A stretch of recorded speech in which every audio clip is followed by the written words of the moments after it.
La lluvia en Getafe, en estos polígonos industriales, nunca limpia de verdad. Solo consigue que la mugre se adhiera con más fuerza al asfalto, convirtiéndolo en un espejo turbio. Aquí estoy, Carlos Montenegro, sentado en la cama hundida de la habitación 14 del motel La Estela Roja, observando la alfombra de un beige desvaído que bien podría ser gris. El subidón de adrenalina que me había impulsado a romper la puerta del apartamento de José se ha evaporado, dejándome con un agotamiento hueco y doloroso, como si me hubieran apaleado con un tubo de hierro. Mi teléfono, sobre la mesita de noche marcada por el tiempo, no ha dejado de vibrar en la última hora. 12 llamadas perdidas de María. 5 mensajes. Carlos, por favor, contesta. No es lo que piensas. Tenía miedo de decírtelo. Por favor, ven a casa. Tenemos que hablar. Leo los mensajes a través de una neblina de entumecimiento. Casa. La palabra me suena a idioma extranjero. Esa casa ya no es mi hogar. Es un escenario donde han representado una obra durante 7 años, y yo he sido el único que no conocía el guión. Luego aparece un nombre diferente. José. Mi estómago se encoge.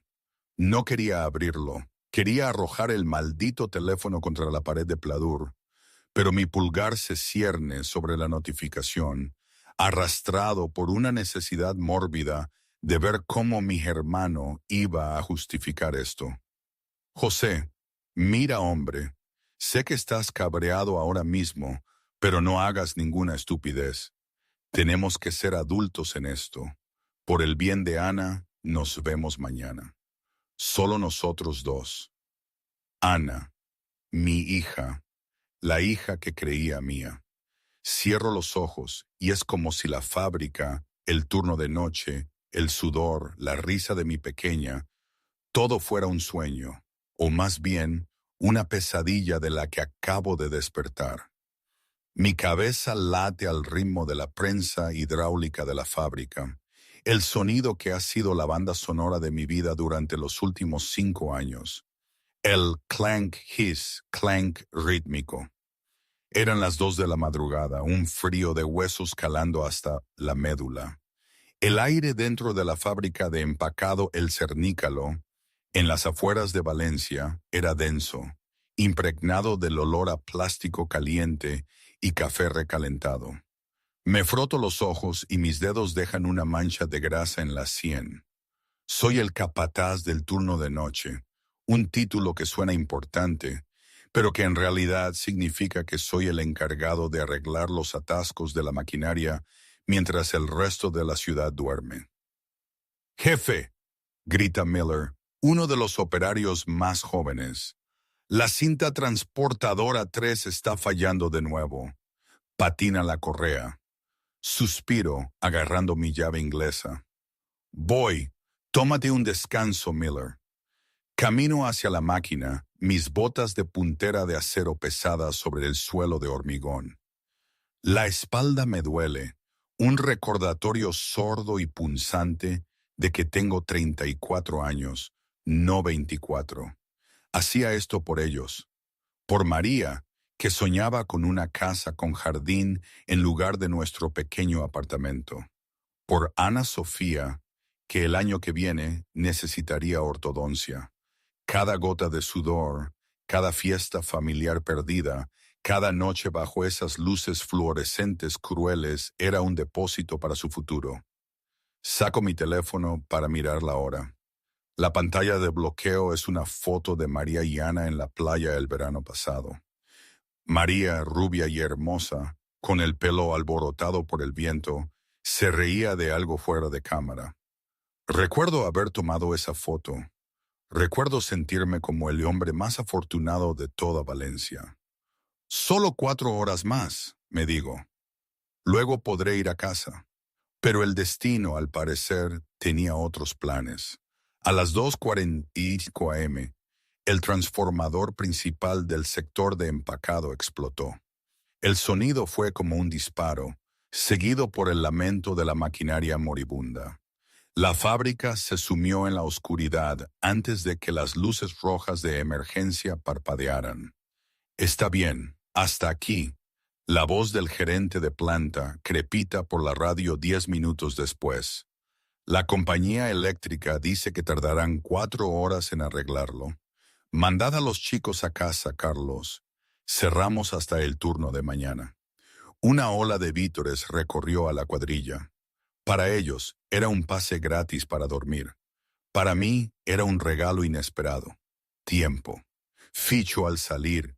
El aire fresco de la noche del parque industrial me golpea la cara como una toalla mojada. Llovía, una llovizna constante y miserable de esas que calan hasta los huesos. Camino hacia mi camioneta, una Ford oxidada que ha visto días mejores. Al girar la llave, el motor tose antes de rugir. Me quedo sentado un momento, los limpiaparabrisas golpeando de un lado a otro. Podría ir a casa. María estaría dormida. Podría meterme en la cama a su lado, rodearle la cintura con el brazo y robar unas horas de calor. Pero entonces recordé el taladro. José me había llamado hacía 2 días pidiéndome mi taladro de impacto de alta resistencia. José tenía su taller automotriz, El Lucero, a unos 8 kilómetros de la fábrica, en Getafe. Había tirado el taladro en el asiento trasero, pero no había tenido tiempo de entregarlo. Lo dejaré en su buzón, pensé. Así me ahorro el viaje mañana. José era mi mejor amigo. Habíamos jugado al fútbol juntos en el instituto. Mientras yo había ido directamente a la fábrica, José se había movido, comprado un garaje y construido una vida bonita. José era soltero, carismático y el tipo que siempre tenía una historia fresca y una cerveza fría. También era el padrino de Ana. Salí del aparcamiento, girando a la izquierda hacia la zona comercial, en lugar de a la derecha hacia los suburbios. Las calles estaban vacías, resbaladizas por la lluvia, y reflejaban los neones. Me detuve en el taller de José. 15 minutos después, el garaje estaba oscuro. Las grandes puertas de la bahía estaban cerradas y con llave. José vivía en un apartamento reformado encima de la oficina, un piso de soltero que en secreto admiraba por su falta de desorden y ruido. Apagué el motor, agarré la caja amarilla de DeWalt del asiento trasero y salí a la lluvia. Entrecerré los ojos, corriendo hacia la entrada lateral donde estaba el buzón. Fue entonces cuando lo vi. Aparcado a un lado del edificio, protegido por una pila de neumáticos viejos y un contenedor de basura, había un Toyota Camry plateado. Me detuve. El agua de la lluvia goteaba del borde de mi gorra hasta mi nariz. Conocía ese coche. Conocía la abolladura en el parachoques trasero donde María había chocado contra una boca de incendios el invierno pasado. Conocía la pegatina de bebé a bordo en la ventana que se había despegado por los bordes. María, susurré su nombre, perdido en el sonido de la lluvia. Levanté la vista hacia la ventana del apartamento, encima del garaje.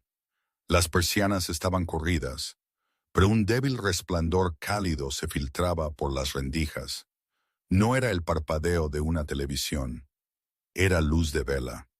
Me quedé allí, la pesada caja del taladro colgando de mi mano como un ancla.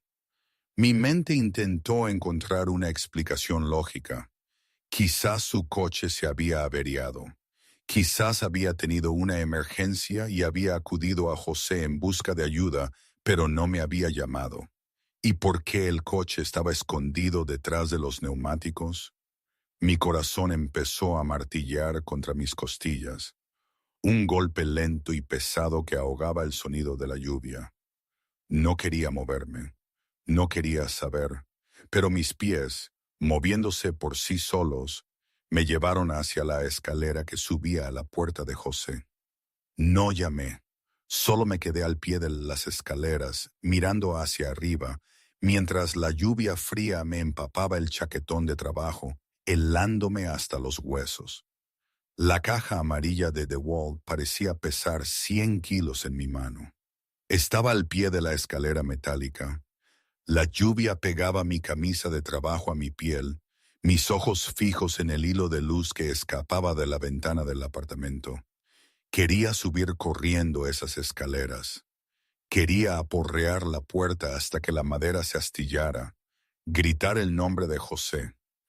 Exigir saber por qué el coche de mi esposa estaba escondido detrás de una pila de neumáticos, como un sucio secreto. Eso es lo que se supone que hace un hombre. Eso es lo que hacen en las películas. Tirar la puerta abajo, soltar el puñetazo, recuperar lo que es tuyo. Pero yo no me moví. Mis botas parecían soldadas al asfalto. Una sensación nauseabunda de pavor frío me atenazaba el estómago, más pesada que la rabia que me paralizaba las extremidades. No era solo el miedo a lo que encontraría. Era la aterradora comprensión de que una vez que abriera esa puerta, mi vida, la casa en Málaga, las barbacoas de los domingos, la risa de Ana, se habría acabado. Lo que fuera que estuviera ocurriendo ahí arriba ya había destruido el pasado. Abrir la puerta solo destruiría el futuro. En lugar de subir, retrocedí. Me retiré a las sombras del callejón, deslizándome detrás de la caja de mi Ford Pickup oxidada. Me sentía como un criminal en mi propia historia, escondiéndome en la oscuridad mientras la lluvia goteaba del ala de mi gorra. Esperé 5 minutos, luego 10. La lluvia no cesó. Entonces, la puerta de arriba de las escaleras se abrió. La luz del apartamento se derramó sobre el rellano metálico mojado, cortando la penumbra. Contuve la respiración, mi corazón martilleando contra mis costillas tan fuerte que pensé que podría romperlas. José salió primero. Llevaba unos pantalones de chándal grises y una camiseta blanca, descalzo. Se veía cómodo, relajado. Fue esa naturalidad lo que me retorció el cuchillo en el estómago. José no estaba echando a nadie. Estaba apoyado en el marco de la puerta, sosteniendo una copa de vino. Luego apareció María. Verla rompió algo dentro de mí que sabía que nunca se arreglaría. Llevaba su chubasquero, pero debajo vi el borde de un vestido que no había visto en años. El rojo que se puso para la boda de su prima hacía 3 años. No parecía la madre agotada que se preocupaba por las facturas. Se veía suave. Su cara estaba sonrojada, sus movimientos lánguidos. Se giró hacia José en lo alto de las escaleras. No se apresuró a irse avergonzada. Se demoró. Observé a través del parabrisas de mi camioneta, empañado por la lluvia, cómo José se acercó y le metió un mechón de pelo mojado detrás de la oreja a María. Fue un gesto tan pequeño, tan tierno. No era el manoseo de una aventura barata. Era la familiaridad de un marido. José dijo algo que hizo sonreír a María, una sonrisa genuina que arrugaba los ojos, una sonrisa que yo no le había sacado en meses. Ella se inclinó y le dio un beso en la mejilla a José, su mano reposando en su pecho un segundo de más. Luego se giró y bajó las escaleras deprisa, abriendo un paraguas contra el aguacero. Me agaché más en mi asiento mientras ella pasaba junto a mi camioneta. Estaba tan cerca que podría haberla tocado.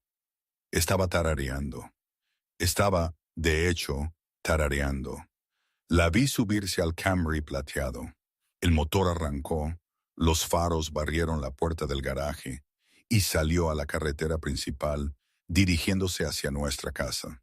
José se quedó en el rellano un momento más, viéndola marchar antes de dar un sorbo a su vino y cerrar la puerta. El cerrojo hizo clic, un sonido que resonó como un disparo en el callejón vacío.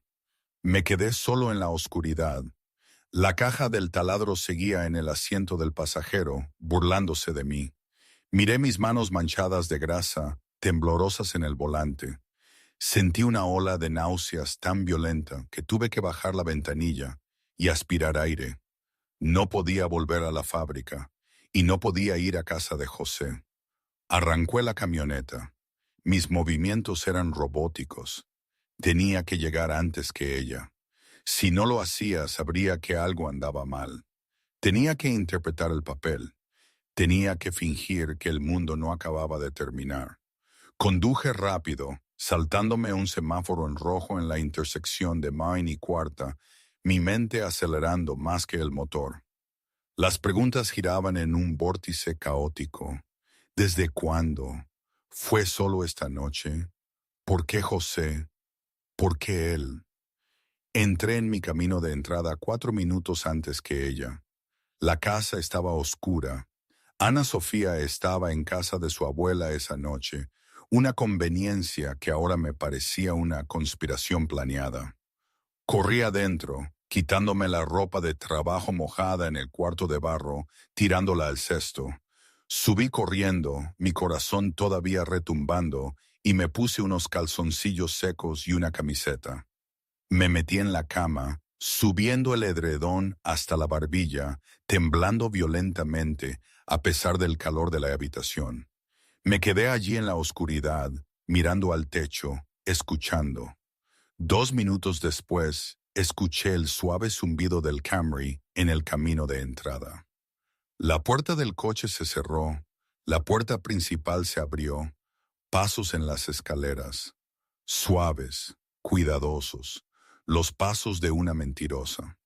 La puerta del dormitorio se abrió con un crujido. El aroma a lluvia y a algo más se coló en la habitación. Era una colonia, sándalo y almizcle, la colonia de José. ¿Carlos?, susurró ella en la oscuridad. ¿Estás en casa? Cerré los ojos con fuerza, obligando a mi respiración a ralentizarse, fingiendo el sueño profundo y rítmico de un hombre que había trabajado toda la noche por su familia. Me quedé allí paralizado mientras mi esposa, la mujer que acababa de besar a mi mejor amigo, se arrastraba a la habitación y empezaba a desvestirse en la oscuridad. El colchón se hundió cuando María se deslizó bajo las sábanas. Una ráfaga de aire frío la siguió, mezclándose con el calor de la cama, y ese inconfundible y sofocante olor a jabón de sándalo. El jabón de José. Me quedé rígido de lado mirando a la pared, con los ojos bien abiertos en la oscuridad. Cada músculo de mi cuerpo estaba tenso, listo para luchar o huir, pero me obligué a respirar con una cadencia lenta y rítmica. Inspirar, expirar, inspirar, expirar. Tenía que estar dormido. Si no lo estaba, tendría que hablar con ella. Y si hablaba con ella, podría enrollar mis manos alrededor de su cuello. Carlos, susurró de nuevo, más suave esta vez. Alargó la mano rozando mi hombro. Sus dedos estaban calientes. Los mismos dedos que, menos de 30 minutos antes, habían estado tocando la cara de otro hombre. No me moví. Dejé escapar un suave resoplido de ronquido, fingiendo el profundo letargo del agotado. Ella suspiró, un sonido que solía indicar su comodidad, pero que ahora sonaba al alivio. Se dio la vuelta, apretando el edredón. En cuestión de minutos, su respiración se niveló en un ritmo pacífico. Estaba dormida, así sin más. Había destruido mi mundo. Había conducido a casa bajo la lluvia y se había dormido como si fuera un martes cualquiera. Yo no dormí, me quedé mirando las sombras que bailaban en la pared de pladur, escuchando la lluvia golpear contra el cristal de la ventana. Las horas se arrastraron en un silencio agonizante. Reproduje la escena en el garaje una y otra vez. La luz de la vela, el vino, la forma en que ella se había demorado. ¿Cuánto tiempo llevaba esto? José estuvo en nuestra casa para la barbacoa del 4 de julio el mes pasado. Estuvo allí mismo, en la cocina, bebiendo mi cerveza, riéndose de mis chistes, dándome una palmada en el hombro. Hermano, así nos llamábamos el uno al otro. Cuando el despertador zumbó a las 6:06 a.m., se sintió como una piedad. Lo apagué sentándome antes de que María se agitara. Me dolía la cabeza, un latido sordo detrás de los ojos que anunciaba una migraña. ¿Ya es de día?, murmuró María, estirando los brazos por encima de su cabeza. El edredón se deslizó, revelando su hombro desnudo. Me levanté rápidamente, dándole la espalda para ocultar el asco en mi rostro. Sí, tengo que ir a la planta temprano. Un gran lío con el transformador anoche. La mentira me supo a ceniza en la boca, pero salió sin problemas. Estaba aprendiendo. Fui al baño, salpicándome la cara con agua fría. Me miré al espejo. La mancha de grasa seguía ahí, en mi sien, una tenue mancha gris. Parecía más viejo que ayer. Mis ojos estaban inyectados en sangre, hundidos. ¿Quién eres?, le pregunté a mi reflejo. Eres una broma, eso es lo que eres. Cuando bajé, el olor a café recién hecho llenaba la cocina. Debería haber sido acogedor. Solía ser la mejor parte de mi día. Ahora me revolvía el estómago. María estaba junto a la encimera untando tostadas. Llevaba su bata rosa, el pelo recogido en un moño descuidado. Parecía normal. Esa era la parte aterradora. No había culpa en sus ojos, ni dudas en sus movimientos. Tarareaba una melodía, la misma melodía que había estado tarareando cuando salió del apartamento de José. «El café está listo», dijo alegremente, sirviéndome una taza. «¿Dormiste bien? Estabas como una piedra cuando llegué». «Sí», dije cogiendo la taza. No la miré. Me concentré en el vapor que subía del líquido negro. Turno largo, seguro. Recuérdame que recoja a Ana Sofía de casa de mamá más tarde. Tengo el turno en el supermercado, pero debería terminar a las 4. Se movía por la cocina con una ligereza que no había visto en años. Parecía rejuvenecida, feliz, y de repente me di cuenta de por qué. No estaba cansada porque se había recargado. José era su batería. Mientras cogía el azucarero, su manga se subió. Mis ojos se fijaron en su muñeca. Allí, brillando bajo las luces de la cocina, había una fina pulsera de plata con un pequeño dije en forma de estrella. Me quedé helado. ¿Pulsera nueva?, pregunté. Mi voz era demasiado tensa, demasiado alta en la tranquila cocina. María no se inmutó, miró su muñeca y sonrió. «Oh, esto. No, la encontré en el fondo de mi joyero. No la usaba desde hacía años. Mona, ¿verdad?» Era una mentira. Conocía cada joya que tenía porque yo le había comprado la mayoría, ahorrando con horas extras para comprarle cosas que realmente no podía permitirme. Nunca había visto esa estrella. «Sí», dije, apretando la taza tan fuerte que mis nudillos se pusieron blancos. Mona. Ella se volvió hacia las tostadas y su teléfono zumbó en la encimera. Lo cogió al instante, deslizando el pulgar por la pantalla antes de mirarme. Metió el teléfono en el bolsillo de su bata. «Solo un mensaje de spam», dijo sin que yo preguntara. Tomé un sorbo de café. Estaba hirviendo, quemándome la lengua, pero el dolor físico era un anclaje. «Tengo que irme», dije bruscamente. No podía quedarme en esa habitación. No podía verla jugar a la casita mientras los restos de nuestro matrimonio seguían humeando en mi mente. «Vale», dijo ella. «Te quiero», gritó mientras yo cogía las llaves. No respondí. Salí por la puerta a la luz gris de la mañana. Me subí a mi camioneta, pero no arranqué el motor de inmediato. Me quedé sentado allí, mirando la puerta principal de la casa que había tardado 10 años en comprar. Ella había dicho que encontró la pulsera en su joyero. El logo del taller de José era una estrella, una simple estrella de 5 puntas. Arrancó la camioneta. No iba a la fábrica. Tenía que hacer algo en el banco. Las luces fluorescentes del Banco Nacional de Crédito eran clínicamente brillantes, zumbando con una baja frecuencia que parecía taladrar directamente mi dolor de cabeza.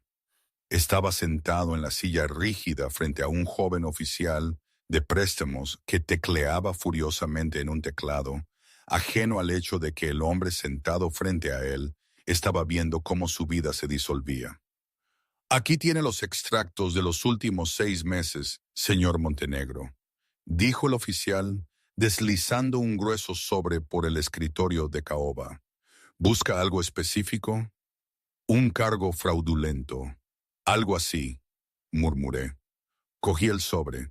Tenía las manos ásperas de frotarme, pero la grasa debajo de las uñas era permanente, un marcado contraste con el impecable papel blanco. No lo abrí hasta que estuve de nuevo en mi camioneta, aparcada en la esquina más alejada del parking. Rompí el sello con dedos temblorosos. Las columnas de números se nublaron al principio. Hipoteca, electricidad, supermercado, gasolina, la aritmética mundana de la supervivencia. Pero luego surgieron los patrones, como un código descifrándose en mi mente. Las transacciones inocentes se retorcían en algo siniestro. 14 de junio, retiro de efectivo, 200 euros. Eso fue un martes. María me había dicho que la secadora se había estropeado y que necesitaba efectivo para pagar al reparador porque no aceptaba tarjetas. Yo había hecho doble turno esa noche para compensarlo. 2 de julio, la boutique Esmeralda, 145 euros. María no había comprado ropa nueva en un año, o eso decía ella. Afirmaba que llevaba ropa vieja del fondo del armario, pero aquí estaba. Lencería. Un vestido para José. Luego, la patada en el estómago. 10 de agosto, retiro de efectivo, 300 euros.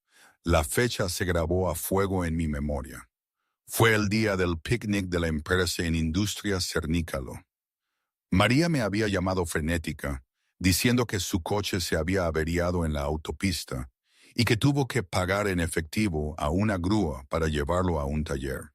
Había llorado por perderse el picnic. Me había sentido fatal, disculpándome por no haber estado allí para ayudar. Pero José tenía una grúa. José era el tipo al que llamaba para los problemas del coche. José nunca le cobraría, y mucho menos 300 euros. El dinero no era para una grúa, era para un hotel o una buena cena, o quizás simplemente dinero para gastos de una escapada de fin de semana. Mientras yo sudaba en la cadena de montaje, golpeé el volante con el puño. El dolor se irradió por mi brazo. Pagué por ello, me di cuenta con una claridad nauseabunda.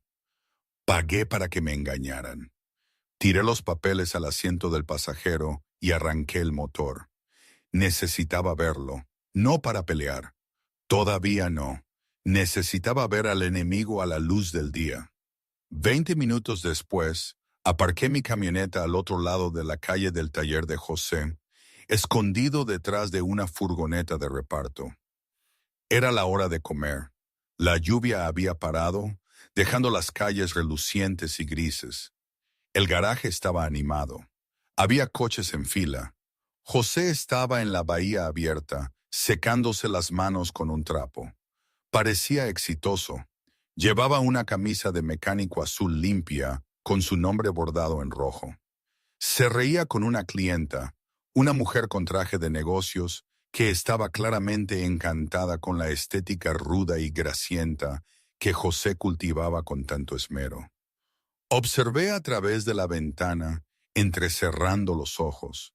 José se apoyaba en el coche de la mujer, con una postura relajada y segura. Mostró esa sonrisa, la que los había sacado de problemas en el instituto, la que hacía que todos se sintieran la persona más importante de la habitación. Tocó ligeramente el brazo de la mujer, justo por encima del codo, un apretón tranquilizador. Era exactamente el mismo movimiento que había usado con María anoche. Una fría revelación me invadió. María no era especial para José. No era el amor de su vida, ni un alma gemela atrapada en un romance trágico. Era solo otra clienta, otra conquista para alimentar su ego mientras él arreglaba sus coches y sus vidas aburridas. José volvió a la oficina con el apartamento arriba, y salió con un juego de llaves. Se las arrojó a su joven aprendiz y luego sacó su teléfono. Le envió un mensaje a alguien, sonriéndole a la pantalla. Mi teléfono permaneció en silencio. Observé a mi mejor amigo, al padrino de mi hija, al hombre en quien había confiado mi vida, y lo vi por primera vez sin el filtro de la hermandad. Vi a un depredador, un hombre que tomaba lo que quería porque conocía a tipos como yo, tipos que seguían las reglas, que trabajaban el turno de noche, que llegaban a casa cansados, nunca sospecharían nada. Un mensaje de texto apareció en mi pantalla. Era de María. Hola, cariño. No te olvides de la cena de esta noche. Hago tu plato favorito. José viene sobre las 6 para dejarte el taladro. Te quiero. Miré las palabras. José viene. La audacia me dejó sin aliento. Iban a hacer esto justo delante de mí, en mi casa, en mi mesa. Puse la camioneta en marcha. La tristeza había desaparecido, reemplazada por una fría y dura resolución. Ya no me iba a esconder. Si querían jugar a un juego, yo jugaría. Pero ya no iba a jugar con las reglas. El olor a asado de carne llenaba la pequeña cocina. Sabroso, rico y sofocante. Era mi comida favorita, la que María hacía para los cumpleaños, o cuando tenía malas noticias. Esta noche, al parecer, era ambas cosas. Me senté a la cabecera de la modesta mesa de madera, apretando el tenedor tan fuerte que el metal se clavaba en mi palma. Observaba a María revolotear por la cocina. Se había cambiado a una blusa azul suave, se había puesto pendientes y se había aplicado lápiz de labios fresco para una cena de martes por la noche con un viejo amigo. «Está aquí», chilló Ana Sofía desde el salón, sus pequeños pies golpeando el suelo de madera mientras corría hacia la puerta principal. Un fuerte golpe de un puño en la madera. Toc, toc, toc. Era un ritmo que conocía desde hacía 20 años. El típico rapapolvo. Solía hacerme sonreír, una señal de que la diversión estaba a punto de empezar. Ahora sonaba como un mazo golpeando en un juzgado. Me obligué a ponerme de pie. Sentía las piernas pesadas, llenas de plomo. Caminé hacia el pasillo justo cuando la puerta se abrió de golpe. José estaba allí, enmarcado por la luz del atardecer, con un paquete de 6 cervezas en una mano y la caja amarilla del taladro DeWalt en la otra. Se veía exactamente como en el garaje, seguro de sí mismo, sonriendo fácilmente. «Entrega para el hombre más trabajador de Madrid», vociferó José, entrando sin esperar invitación. Le revolvió el pelo a Ana. Pequeña, estás manteniendo a tu padre fuera de problemas». Ana Sofía rió, abrazando la pierna de José. «Papá siempre tiene problemas con mamá». José se rió, un sonido profundo y resonante que llenó la pequeña casa. Levantó la vista, sus ojos se cruzaron con los míos. Por un microsegundo busqué culpa. Busqué un atisbo de vergüenza, una vacilación, pero no había nada, solo la mirada cálida y firme de un sociópata.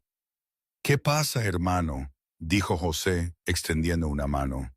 «Siento haber tardado tanto con el taladro.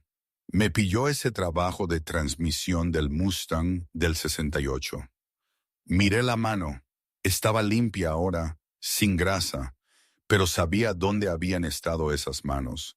Sabía que habían tocado la cara de mi esposa, su pelo, su piel. «No te preocupes», dije.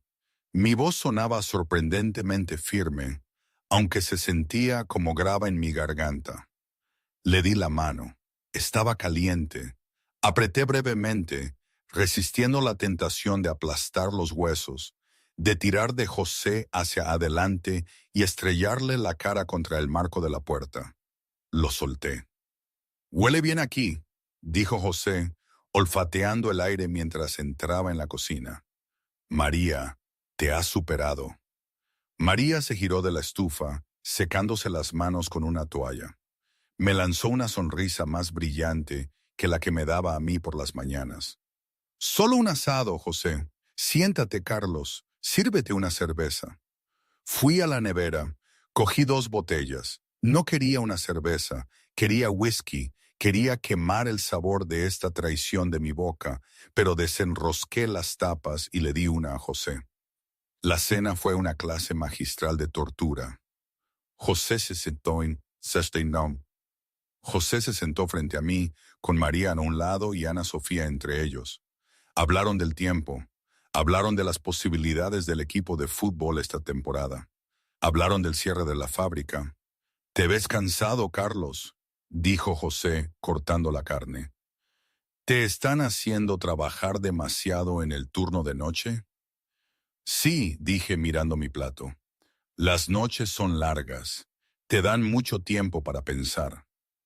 José masticó lentamente. «Bueno, tienes que cuidarte. María se preocupa, ¿sabes?» Levanté la vista. María observaba a José, sus ojos suaves, una pequeña sonrisa secreta en sus labios, mientras lo veía comer la comida que ella había cocinado. Era una mirada de posesión. «Estoy bien», dije, mi voz bajando una octava. «Solo veo las cosas con claridad últimamente». La mesa se quedó en silencio por un instante. María me miró, un atisbo de confusión en su ceño. Pero luego Ana Sofía dejó caer su tenedor. «No quiero guisantes», se quejó Ana cruzando los brazos. «Saben a hierba». «Ana, cómete tus verduras», dijo María, su tono automático. «No». Ana hizo un puchero, su labio inferior sobresaliendo en una línea terca. Entrecerró los ojos, desafiando a su madre con una feroz independencia. José se rió, echándose hacia atrás en su silla. «Clásico», dijo, dando un trago a su cerveza. Miró a Ana con un afecto que me puso la piel de gallina. «Tiene esa racha terca, ¿verdad? Se planta y no se mueve por nadie». «Ya me contarás». María suspiró, sacudiendo la cabeza, pero sonriendo a José. «Lo saca de... Bueno, de mí seguro que no. Yo soy un blando. Y Carlos aquí hace lo que le dicen», bromeó José, guiñándome un ojo. «Debe ser algo del agua». Me quedé helado. El tenedor, a mitad de camino de mi boca, se detuvo. «Debe ser algo del agua». Miré a Ana Sofía, miré sus ojos oscuros, la forma de su nariz, la manera en que su cabello formaba una ligera V en la frente. Miré a José, ojos oscuros, la misma nariz, la misma V en la frente. Yo tenía los ojos azules, María, verdes. La habitación pareció inclinarse. El zumbido de la nevera se volvió ensordecedor. El aire de la cocina fue succionado de repente, dejando un vacío de horrible realización. Siempre me habían dicho que la genética era caprichosa, que saltarse una generación era normal, que Ana se parecía a mi abuelo. Pero al verlos ahora, uno al lado del otro, a José riéndose del desafío de Ana, reflejando su expresión, sentí la bilis subir por mi garganta. Dejé caer el tenedor. Chocó ruidosamente contra la porcelana, rompiendo la atmósfera acogedora. «¿Carlos?», preguntó María alarmada. «¿Estás bien?». Me puse de pie bruscamente, mi silla rascando violentamente el suelo. «Necesito aire», balbucí. «Con permiso». Salí por la puerta trasera a la noche fresca, dejándolos allí, dejando a mi esposa con su amante y a mi hija. No, no a mi hija, a su hija. Permitidme que me detenga un segundo. Aquí, justo en este punto de la historia, las cosas se vuelven tan surrealistas, ¿verdad? Quiero decir, uno vive su vida siguiendo las reglas, trabajando duro, construyendo un futuro. Y de repente te das cuenta de que todo, cada pequeño detalle, cada rasgo familiar, cada chiste, era una pieza de un puzzle que nunca fue tuyo. Es una burla cruel. La realidad, a veces, es mucho más absurda y dolorosa que cualquier ficción barata. ¿Cómo es posible que algo tan fundamental, la identidad de tu propia hija, se mantenga oculta durante años, justo delante de tus narices? Pensé que tenía el control, que era el proveedor, el pilar, pero era solo un engranaje en la maquinaria de su mentira. Y lo peor, no es ni siquiera la rabia inicial, es la absoluta incredulidad, la sensación de que has estado ciego todo este tiempo. Pero bueno, así es la vida, o al menos así es mi vida ahora. Sigamos. La puerta mosquitera se cerró de golpe, cortando el aire húmedo de la noche. José se había ido. Las luces traseras de su camioneta se habían desvanecido por la calle, llevándose consigo la ruidosa energía de la cena, dejando atrás un silencio que se sentía pesado y sofocante. Yo estaba en la cocina, mirando los platos sucios. Los restos del asado se estaban cuajando en la bandeja. Ahora me parecía repulsivo. Voy a ducharme, dijo María, su voz cortando el silencio.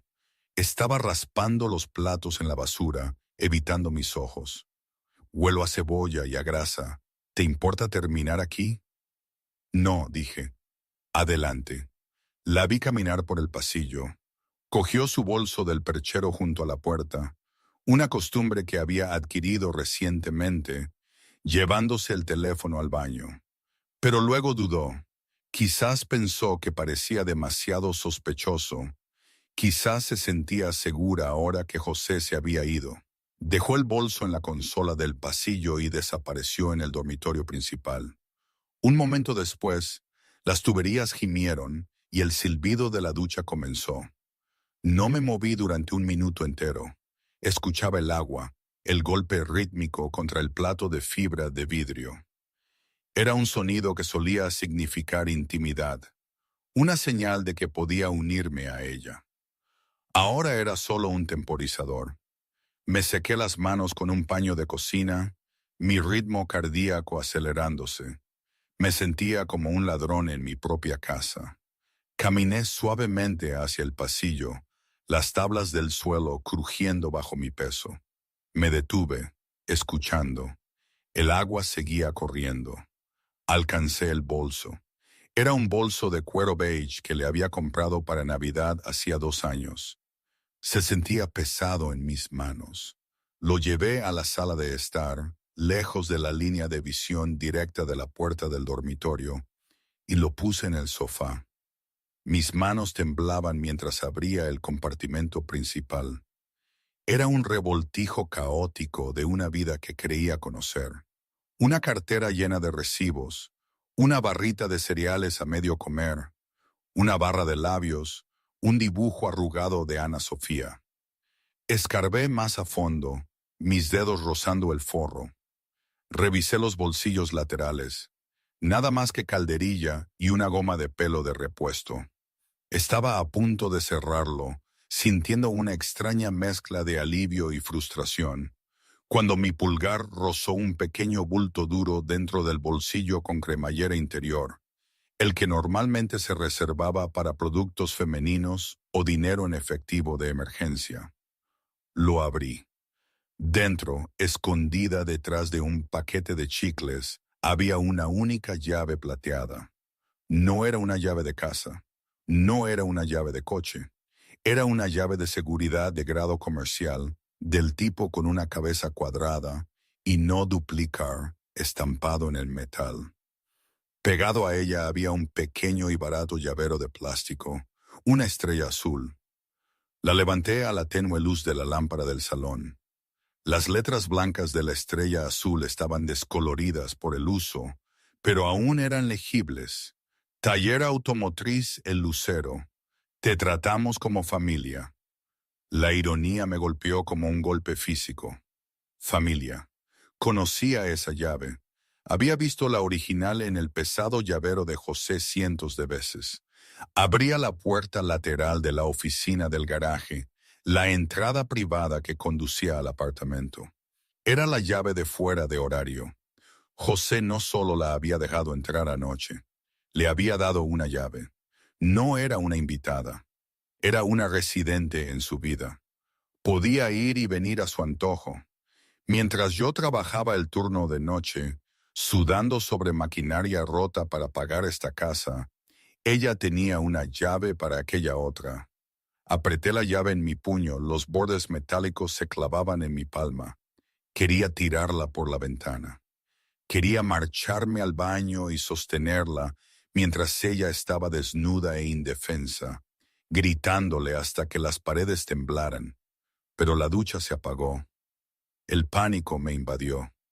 El silencio del baño fue repentino y absoluto. Metí la llave de nuevo en el pequeño bolsillo. Lo cerré con cremallera. Tiré el chicle encima. Cerré el compartimento principal. Coloqué el bolso de nuevo en la consola del pasillo, exactamente donde ella lo había dejado. La correa colgando en el mismo ángulo.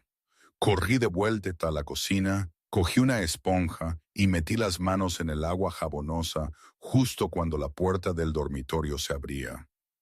¡Carlos!, gritó María. Su voz estaba amortiguada por la toalla con la que se secaba el pelo. ¿Cerraste la puerta principal? Fregué un plato, mirando por la ventana al oscuro camino de entrada donde mi camioneta estaba aparcada junto a la suya. Sí, dije, mi voz monótona, desprovista de emoción. Todo está bien cerrado. Miré la espuma en mis manos. Tenía la prueba. Tenía el motivo. Y gracias a la cena, tenía la sospecha más oscura que un padre podía tener. No le iba a preguntar por la llave. Iba a usarla. El viernes siguiente, la oportunidad se presentó como una podredumbre en las tablas del suelo, fea e imposible de ignorar. Me necesitan para un doble turno esta noche, dije, de pie en el umbral de la cocina.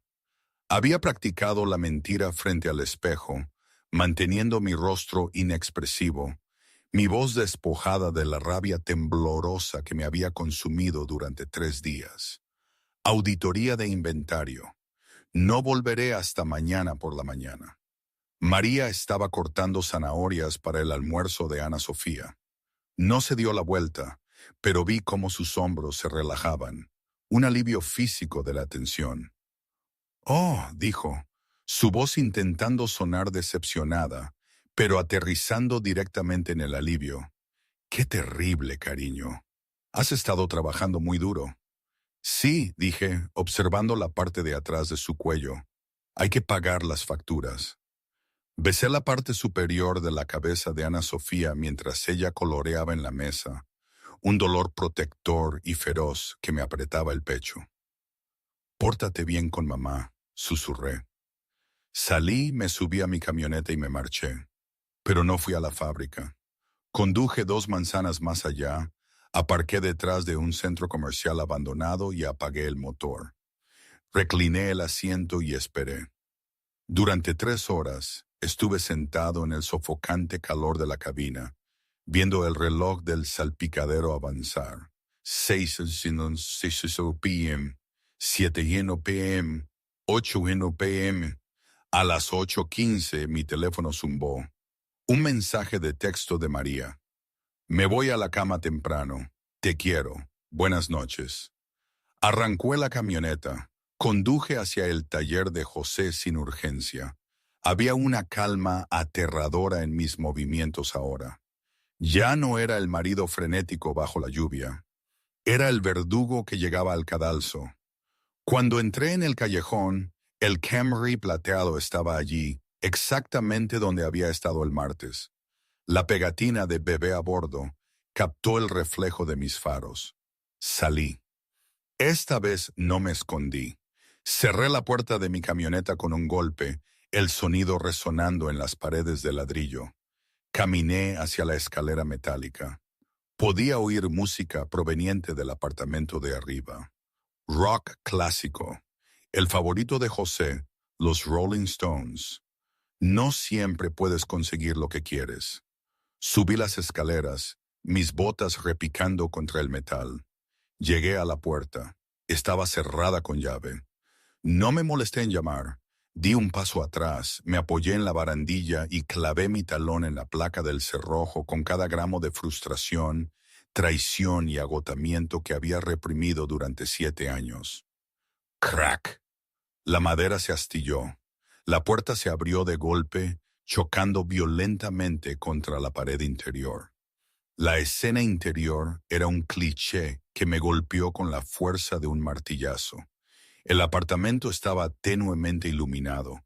Olía a pizza y a esa maldita colonia de sándalo. María estaba en el sofá de cuero, con las piernas recogidas, vistiendo una de las camisetas enormes de José. Gritó, dejando caer una copa de vino. Se hizo añicos en el suelo de madera. El líquido rojo salpicó como sangre. José estaba junto a la mini nevera, sin camiseta, sosteniendo 2 cervezas. No saltó. No soltó las botellas. Solo se giró lentamente, su expresión pasando de la sorpresa a una fría y molesta resignación. Jesús, Carlos, dijo José, su voz serena, ¿vas a pagar por esa puerta? Entré en la habitación. El aire se sentía enrarecido. Miré a María. Se arrastraba hacia atrás en el sofá, tirándose la camiseta por las rodillas, su cara una máscara de terror absoluto. Carlos, por favor, balbuceó, las lágrimas ya rodando. Déjame explicarte. No es... Cállate, dije. No fue un grito. Fue un gruñido bajo y gutural. No te atrevas a hablarme. Volví mi mirada hacia José, mi mejor amigo, mi hermano, el hombre que estaba allí semidesnudo en su propia sala de estar, mirándome, no con remordimiento, sino con lástima. Eso era lo peor, la lástima. ¿Desde cuándo?, pregunté, mis manos cerrándose en puños a mis costados. José suspiró, dejando las cervezas sobre la encimera. Se recostó, cruzando los brazos sobre su pecho desnudo. ¿Importa, Carlos? Honestamente. ¿Desde cuándo? Di un paso adelante. Los cristales rotos crujían bajo mis botas. Desde los despidos en la planta hace 3 años, dijo José con naturalidad, cuando hacías doble turno y llegabas a casa demasiado cansado para hablar. Ella necesitaba a alguien. Carlos, tú no estabas ahí. Estaba trabajando. Rugí, el control finalmente quebrándose. Estaba trabajando para pagar su vida, para tu ahijada. La expresión de José se tensó. No metas a Ana Sofía en esto. Meteré lo que quiera en esto. Me abalancé. No le golpeé. Quería matarle, pero me detuve a centímetros de la cara de José, respirando con dificultad. Vi la falta de miedo en sus ojos. José sabía que había ganado. Tenía el dinero, tenía la mujer y tenía la compostura. Eres patético, escupí las palabras con sabor a bilis. Los dos. Carlos, escúchame, sollozó María levantándose y extendiendo la mano hacia mí. No queríamos hacerte daño, íbamos a decírtelo. Le aparté la mano como si fuera carbón ardiente. ¿Pero cuándo? Después de pagar la hipoteca, después de que Ana Sofía se graduara. Miré de María a José, viendo la historia compartida, las miradas secretas, toda la vida en la sombra que habían construido sobre la base de mi ignorancia. Se acabó, dije, mi voz quebrándose. ¿Lo quieres a él? Pues lo tienes, pero no te vas a llevar a mi hija. Los ojos de José parpadearon por un segundo. un diminuto e imperceptible movimiento hacia la izquierda. Pero lo vi. «Apártate de mi camino», dije, retrocediendo hacia la puerta rota. «Carlos, no puedes conducir así», dijo José, dando un paso adelante, de repente autoritario. «Sentémonos, tómate una cerveza». «Tócame», susurré, «y quemaré este lugar hasta los cimientos contigo dentro». Me di la vuelta y salí a la noche, dejando la puerta colgando de sus bisagras. El sonido del llanto de María resonaba por las escaleras metálicas a mi espalda. José me envía un mensaje sobre las cuentas. Mi mejor amigo, mi hermano, ahora gestionando mis finanzas, dictando términos. Es como si el mundo quisiera recordarme constantemente mi estupidez. La audacia, ¿verdad? Te humillan, te traicionan y luego te exigen que les devuelvas el dinero por el bien de Ana. Ana Sofía. Me levanto y doy vueltas por la pequeña habitación, el olor a tabaco rancio y limpiador industrial llenando mis pulmones. Camino hasta el espejo del baño. Estoy un desastre. Los ojos inyectados en sangre, la cara pálida bajo la mugre de la fábrica que no me he quitado. Pienso en la confrontación, en la forma en que José se había quedado allí, no culpable, no asustado, sino con un aire de dueño.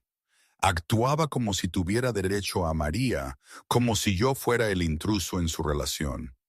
Desde los despidos en la planta hace 3 años, había dicho José. Hago las cuentas. 3 años atrás el dinero escaseaba. Yo cogía cada turno extra que podía. Estaba fuera 5, a veces 6 noches a la semana. María se sentía sola. José venía a ayudar con la casa, a arreglar el fregadero, a cortar el césped. Pero luego mi mente se remonta aún más atrás, antes de los despidos, hace 7 años. Vuelvo a la cama y desbloqueo mi teléfono de nuevo. Ignoro los mensajes y abro mi galería de fotos. Desplazo las fotos recientes del viaje al sur, paso las fotos de Navidad hasta el principio. Encuentro una foto de Ana Sofía de bebé. Estaba envuelta en una manta rosa, sus ojos grandes y oscuros, mirando a la cámara. Hago zoom. Todo el mundo siempre dijo que Ana se parecía a su madre. María también tiene ojos oscuros, pero la forma, los párpados caídos, la ligera inclinación hacia abajo en las esquinas. Desplazo a una foto de José de nuestros días de fútbol en el instituto. Una foto de grupo.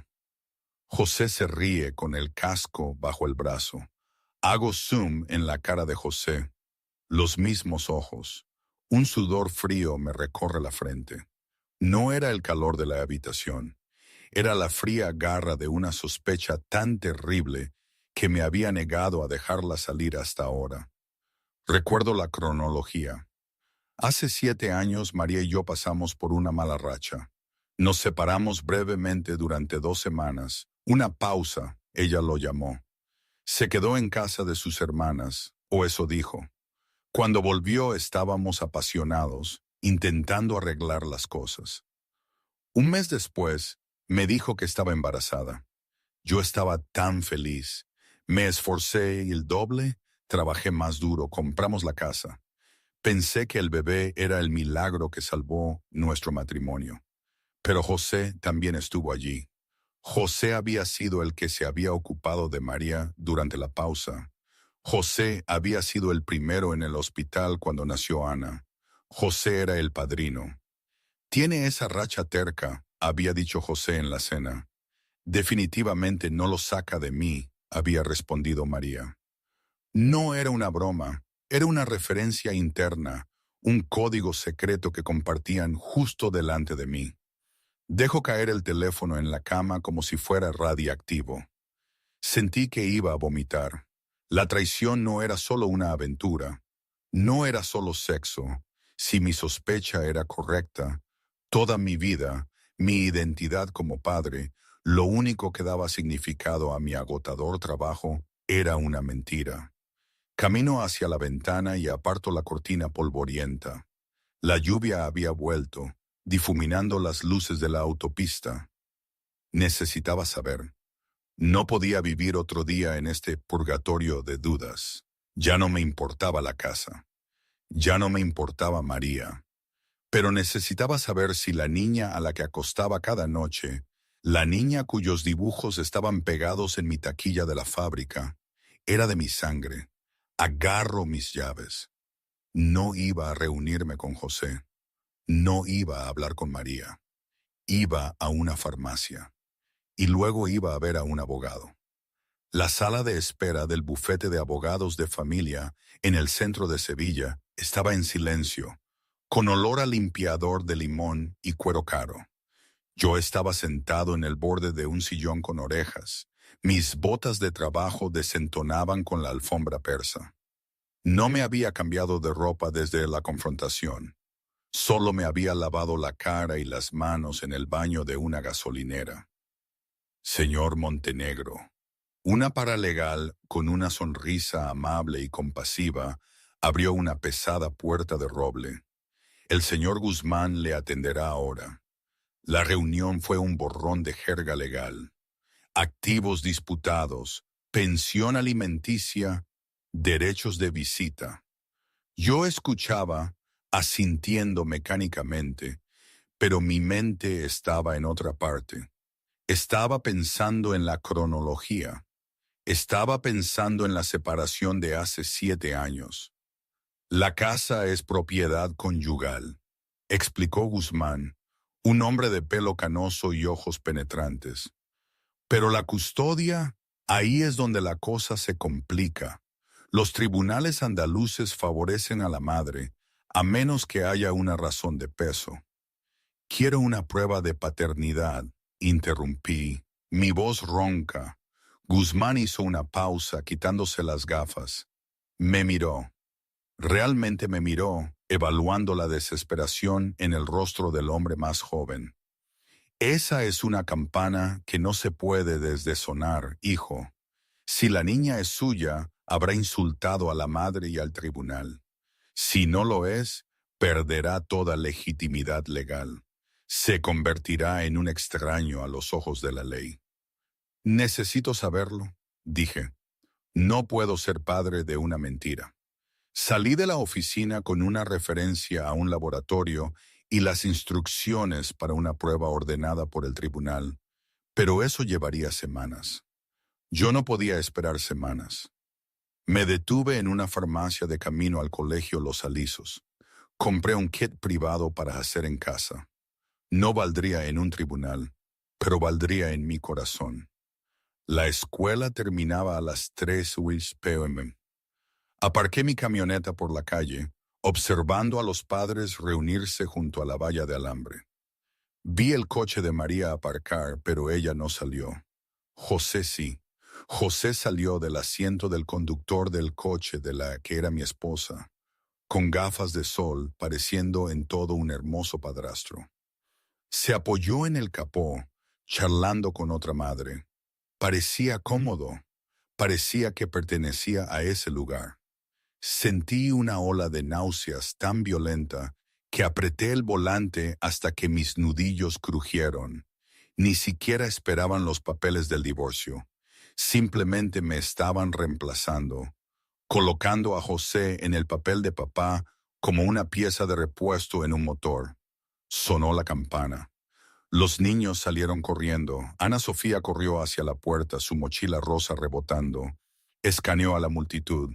Sus ojos se iluminaron cuando vio a José. Corrió hacia él y José la levantó, haciéndola girar.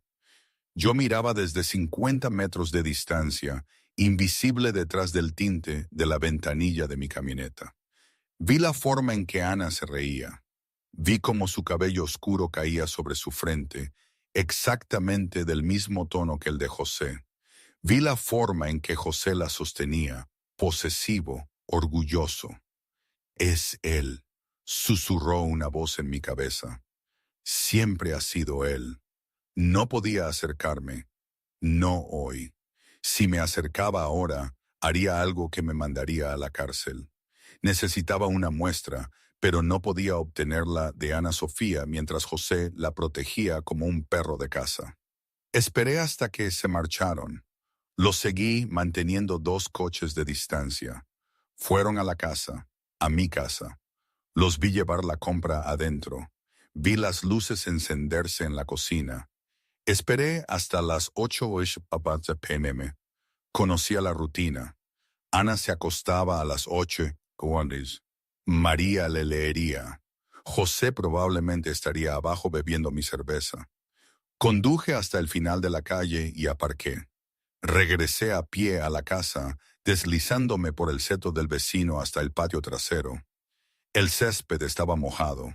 El columpio que había construido para el 5º cumpleaños de Ana Sofía se alzaba como un esqueleto a la luz de la luna. Sabía que el pestillo de la ventana del porche trasero estaba roto. Llevaba meses queriendo arreglarlo. Lo deslicé. Entré a hurtadillas en el cuarto de barro. La casa estaba en silencio. Podía oír la televisión y los comentarios de fútbol en el salón. José estaba viendo el partido. Me moví como un fantasma. Subí por las escaleras traseras, evitando el tercer escalón que chirriaba. Me deslicé en el baño que Ana Sofía compartía con la habitación de invitados. Su cepillo de dientes estaban en el vaso, un pequeño mango de plástico rosa con una princesa de dibujos animados. Lo cogí. Saqué una bolsa Ziploc de mi bolsillo y lo metí dentro, sellándola con una mano temblorosa. Estaba a punto de irme cuando oí un ruido en la habitación de Ana Sofía al otro lado del pasillo. Una tos. Me quedé helado. No debería. Realmente no debería, pero no pude evitarlo. Abrí la puerta con una rendija. La luz de noche proyectaba un suave resplandor púrpura sobre la habitación. Ana Sofía estaba dormida, aferrada a su osito de peluche. Se veía tan tranquila, tan inocente. No sabía que su existencia era el centro de una guerra que estaba a punto de destruir todo lo que conocía. A veces, cuando no podía dormir por la noche, pensaba en mi padre, en la forma en que siempre decía, no confíes en nadie que suene demasiado bueno para ser verdad. Él se refería a los comerciantes del mercado, pero ahora lo entendía de otra manera. La casa, las promesas, el futuro que creíamos tener, todo sonaba demasiado perfecto, demasiado irreal, y lo perfecto no existe. Eso lo había aprendido a base de golpes. Quizás Ana, en su inocencia, nunca lo entienda, o quizás con el tiempo también ella aprenderá. Miré a Ana Sofía por última vez. Intenté encontrarme en su rostro. Busqué mi barbilla, mis orejas, cualquier cosa. Todo lo que vi fue a José. Cerré la puerta en silencio. Bajé las escaleras, salí por la ventana y me adentré en la noche. Tenía la verdad en una bolsa de plástico. Ahora solo tenía que esperar a que la ciencia se pusiera al día con mi pesadilla. El sobre era blanco, rígido e inofensivo. Parecía una factura o una citación judicial. Pero cuando lo entregué a la empleada de la oficina de correos, mi mano tembló tan violentamente que se me cayó. ¿Envío prioritario urgente?, preguntó la empleada masticando chicle, ajena al hecho de que estaba procesando todo el futuro de un hombre. Sí, dije, mi voz ronca, lo más rápido que tenga. Observé cómo el sobre desaparecía en el buzón de clasificación. Dentro estaba el cepillo de dientes rosa y una muestra de mi propia mejilla. Ya estaba hecho. La ciencia estaba en marcha. Ahora no quedaba nada que hacer más que esperar. Las siguientes 72 horas fueron un borrón de miseria mecánica. Volví a la fábrica. Tenía que hacerlo. No podía seguir sentado en la habitación del motel, mirando el papel tapiz pelado, y necesitaba el dinero. Si los resultados salían como mi instinto me decía, iba a necesitar cada céntimo para un abogado que pudiera librar una guerra en dos frentes: el divorcio y el fraude de paternidad. El suelo de la fábrica era más ruidoso de lo que recordaba. El silbido de las prensas hidráulicas, el traqueteo de las cintas transportadoras, todo sonaba agresivo, rechinando contra mis nervios a flor de piel. Carlos, dijo Miller durante la pausa para el almuerzo, sentándose frente a mí con un sándwich de jamón. Te ves fatal, jefe. ¿Todo bien en casa? Miré mi termo de café intacto. Solo la gripe, Miller, pasando por casa. Sí, mis hijos también la tienen, dijo Miller, sacudiendo la cabeza. El pequeño me tiene despierto toda la noche, pero es igualito a su madre cuando está enfermo. Se le arruga la nariz igual, igualito. La frase me golpeó como una bofetada física. Me levanté bruscamente, tirando mi café a la basura. Tengo que volver a la línea. Pasé el resto del turno aturdido. Mi mente no dejaba de volver a la sala de partos hace 6 años. Recordaba el olor a antiséptico y el sudor de María. Recordaba el momento en que el médico sostuvo a Ana Sofía.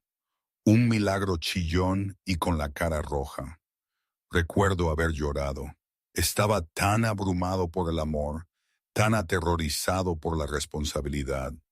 Y recordaba a José. José había estado en la sala de espera no al día siguiente de esa noche. Había traído globos. Le había traído a María un tipo específico de batido que le apetecía. En ese momento, pensé que era simplemente José siendo el mejor amigo. Pero ahora el recuerdo se retorcía.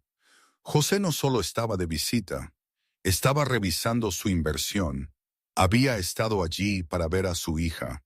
¿Cuántas veces le había dado las gracias?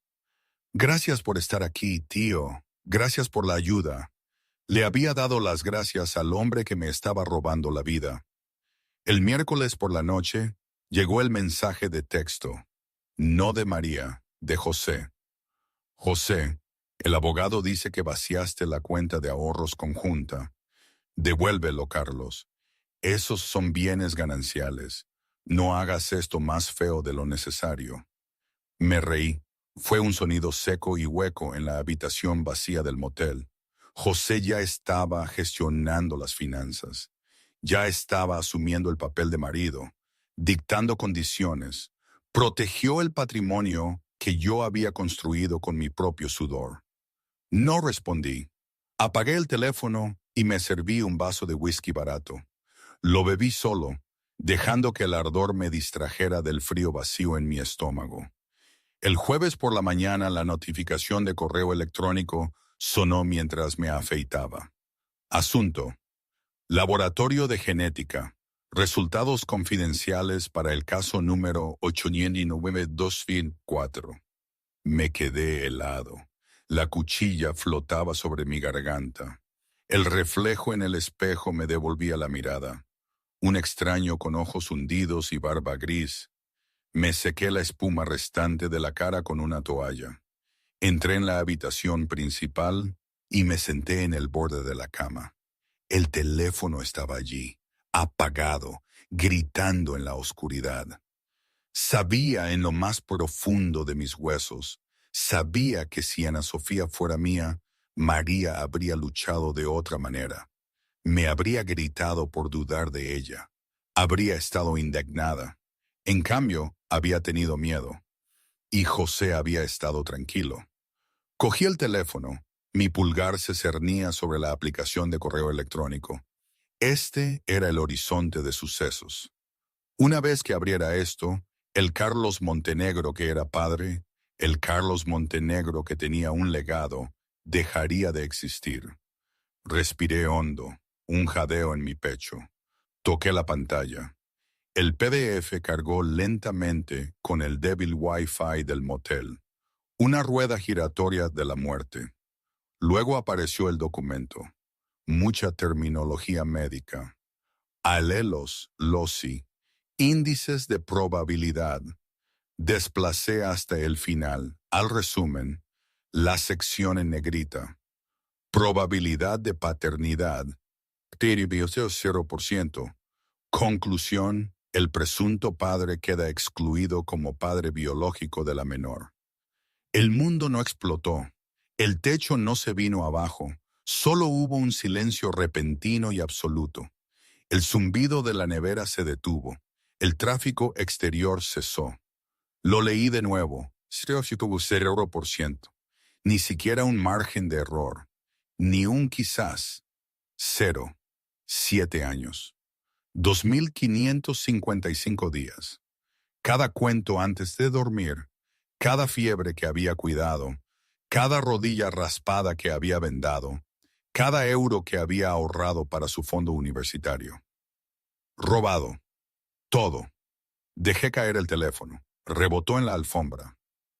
Me puse las manos en la cabeza. No lloré. Ya había pasado la fase de llorar.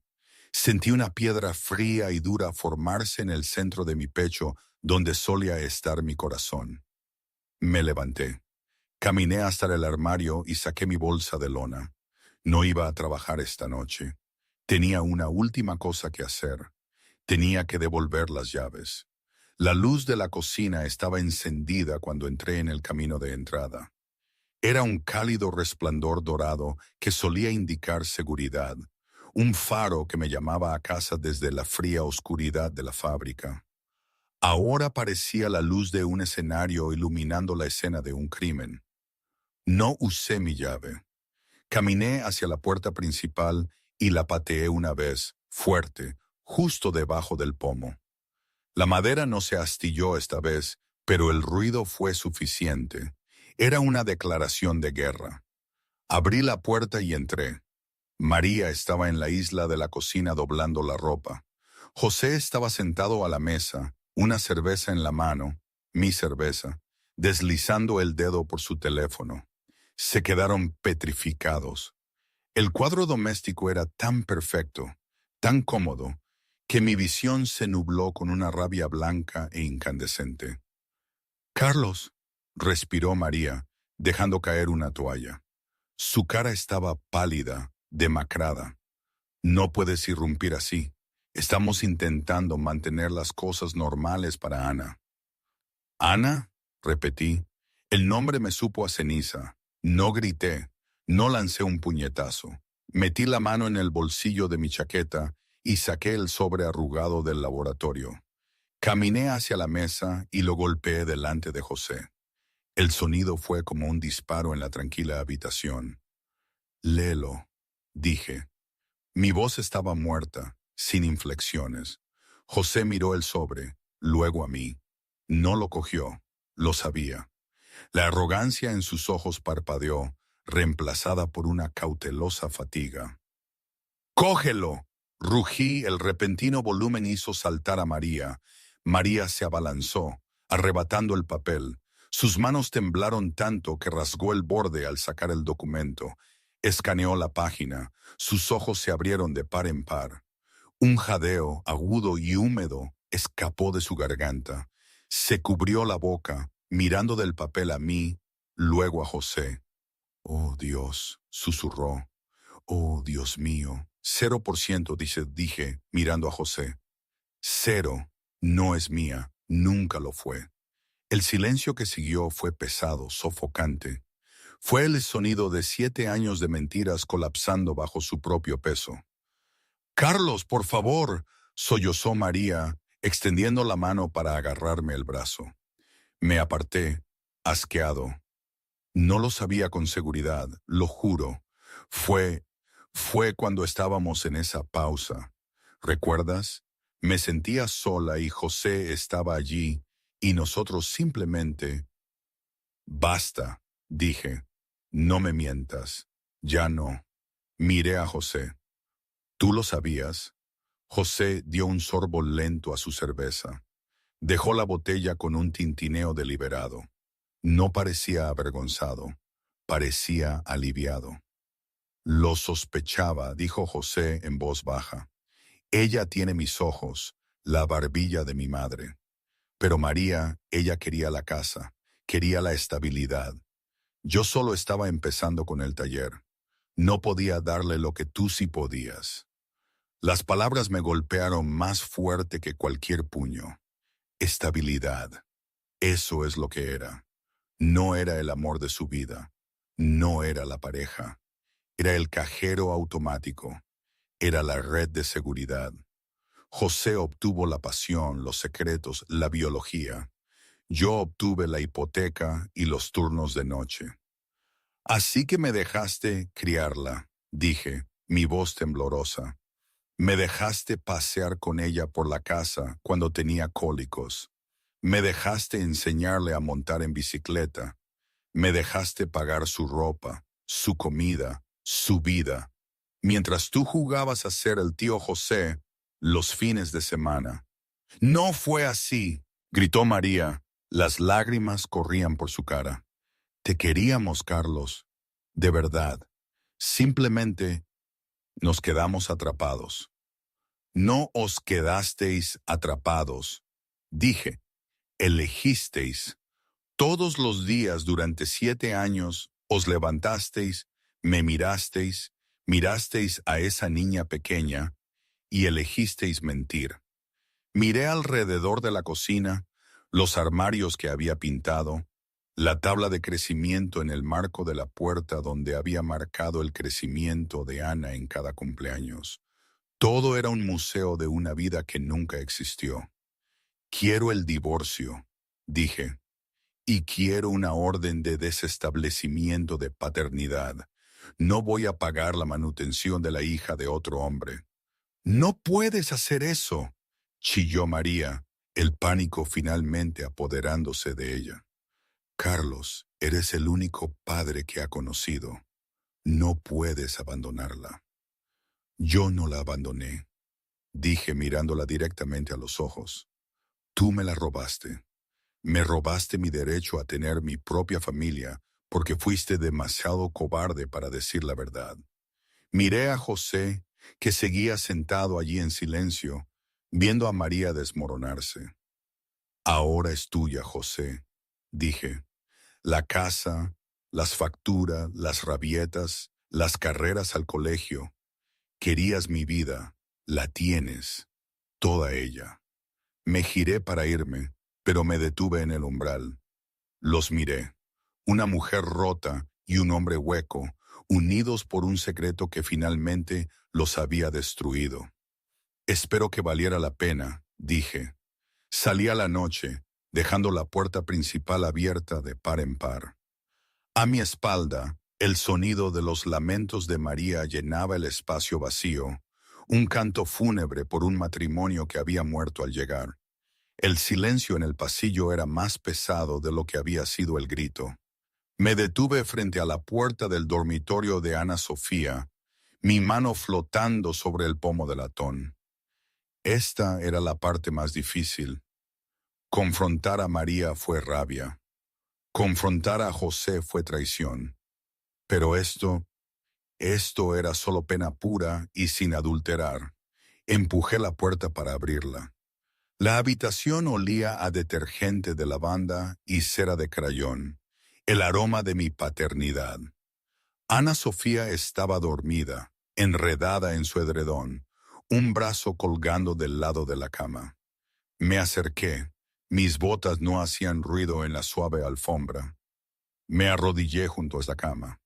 En la tenue luz de la farola de la calle, tracé la curva de su mejilla con los ojos. Busqué en sus facciones por última vez, desesperado por una mentira que pudiera creer. Pero la prueba de ADN había disipado la niebla. Era la hija de José. La terquedad, los ojos, la sangre. Pero los recuerdos, esos eran míos. José no se sentó en la sala de emergencias cuando se rompió el brazo. José no le enseñó a atarse los zapatos. José no ahuyentó a los monstruos de debajo de la cama. Yo había hecho todo el trabajo mientras José se llevaba el crédito de la genética. Adiós, cacahuete, susurré, mi voz quebrándose. No la besé, no la desperté. Si se despertaba, si me miraba con esos ojos somnolientos y me pedía que me quedara, me desmoronaría. Me quedaría en esta mentira para siempre solo por ver su sonrisa. y eso me mataría. Me puse de pie, dejando un trozo de mi alma en esa alfombra rosa, y salí. Cerré la puerta suavemente, sellando el pasado detrás de mí. Fui al dormitorio principal. María estaba sentada en el borde de la cama, nuestra cama, todavía llorando, con la cara entre las manos. Levantó la vista cuando entré, sus ojos hinchados. «No puedes hacer esto, Carlos», balbuceó su voz una súplica desesperada. «Eres el único padre que conoce. Biológico o no, eres su papá. No puedes castigarla por mis errores». No la miré. Saqué mi bolsa de lona de la parte superior del armario. Empecé a empacar. No mucho, solo mi ropa, mis botas de trabajo, la foto enmarcada de mi madre. Dejé todo lo demás. La televisión que compré el último Black Friday, los muebles, la vida. No la estoy castigando, dije, cerrando la bolsa con una finalidad que hizo que María se encogiera. La estoy liberando. Se merece saber quién es su verdadero padre. Y José, él se merece conocer el peso de criar a un hijo, no solo la diversión de visitarlo. Me eché la bolsa al hombro y me volví para mirarla. María se puso de pie, extendiendo la mano hacia mí, pero yo retrocedí. «Te amé, María», dije. «Me desviví por ti. Hice el turno de noche para que pudieras tener esta casa. Me salté vacaciones para que pudiéramos tener ahorros. Te di todo». «Lo sé», sollozó. Lo siento mucho». «Lo siento, no me devuelves 7 años», dije. Mi voz era tranquila, desprovista de la rabia de antes, reemplazada por una frialdad y una claridad duras. «Te di mi sudor, mi juventud y mi confianza. Puedes quedarte con la casa, María. Puedes quedarte con los muebles. Incluso puedes quedarte con los recuerdos». Hice una pausa, mirando más allá de ella hacia el umbral, donde José ahora estaba de pie, apoyado en el marco, observándome con una expresión cautelosa e indescifrable. «Pero nunca podrás devolverme mi tiempo», terminé. Pasé junto a José sin una palabra. La hermandad estaba muerta, enterrada bajo capas de engaño. José no se movió para detenerme. Solo observó, quizás dándose cuenta finalmente de la magnitud de la carga que le estaba entregando. Bajé las escaleras, atravesé la sala de estar y salí por la puerta principal. El aire nocturno era fresco, purificador. Tiré mi bolsa en el asiento del pasajero de mi Ford Pickup oxidada. Miré la casa por última vez. Vi la silueta de María en la ventana. Vi la luz en la habitación de Ana Sofía.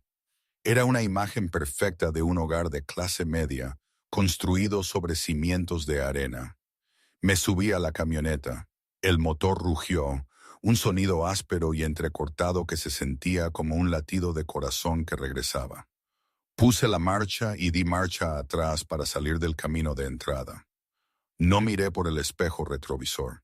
Giré hacia la carretera principal, dirigiéndome hacia la autopista. Los límites de la ciudad de Madrid estaban a 16 kilómetros. Más allá de eso, la autovía se extendía en la oscuridad, llevando a cualquier lugar menos aquí. Bajé la ventanilla. Dejé que el viento me golpeara la cara, secando las lágrimas que no me había dado cuenta de que estaban cayendo. Tenía 34 años. No tenía esposa, ni hija, ni hogar. Estaba vacío. Pero mientras me incorporaba a la autopista, viendo las luces de la ciudad desvanecerse en la distancia, me di cuenta de que, por primera vez en 7 años, el camino por delante me pertenecía por completo. Si me arrepiento, si estoy seguro de haber hecho lo correcto, es una pregunta que me persigue, un eco constante en las noches de este camino solitario. A veces creo que fue lo mejor que me pudo pasar. Una liberación, sí.